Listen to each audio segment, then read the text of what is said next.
From the national headquarters of RT America, right here in our nation's capital, Washington, D.C. Hello again, everybody. I'm Rick Sanchez. So, tonight the trend continues. What trend? The Trump administration makes what most would consider a very hawkish move, and it's soon afterward countered by none other than Russian President Vladimir Putin. Happened before, happened again. So much for the Russian puppet narrative, right? So here are the two most recent and relevant examples of what we're talking about. Mr. Trump's lieutenants, as you know, Elliot Abrams and Mike Pompeo, are working to basically overthrow the government of Venezuela, all right? It's no secret. So just this week, what happens? Well, the Russians send two planes.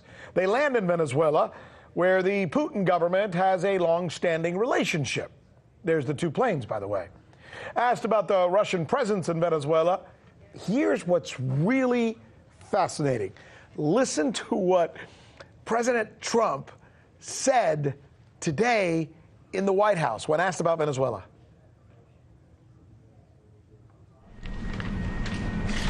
What's your next question?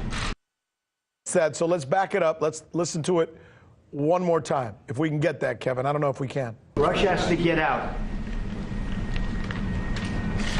What's your next question? Russia has to get out.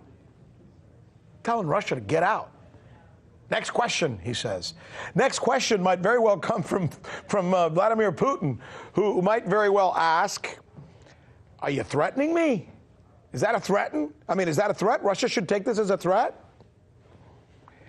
These are interesting times we're living in. Meanwhile, not to be outdone, Mr. Putin may also be blocking Mr. Trump's big announcement this week about the Golan Heights, what some call a political gift to Israeli Prime Minister Bibi Netanyahu on the part of the Trump administration.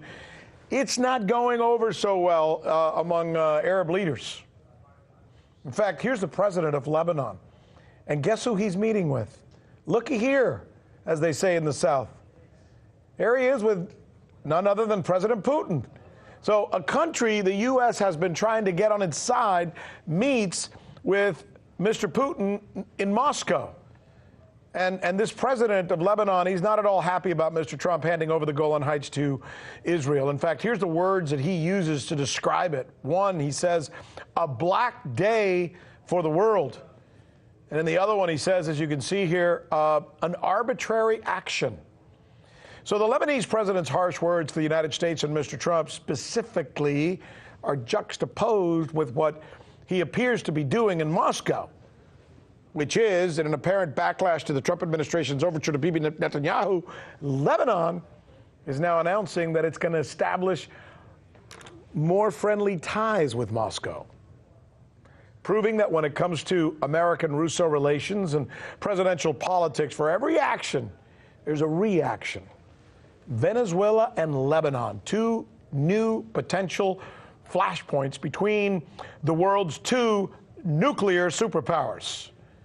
We have both stories covered for you because we do believe it's time to do news again. I'm Rick Sanchez. You found us on YouTube, and that's awesome. But you know what? I'm also live every night at 7 and 8 p.m. Eastern on DirecTV and Dish and cable and satellite, the RT app, and Pluto TV. I'll see you there.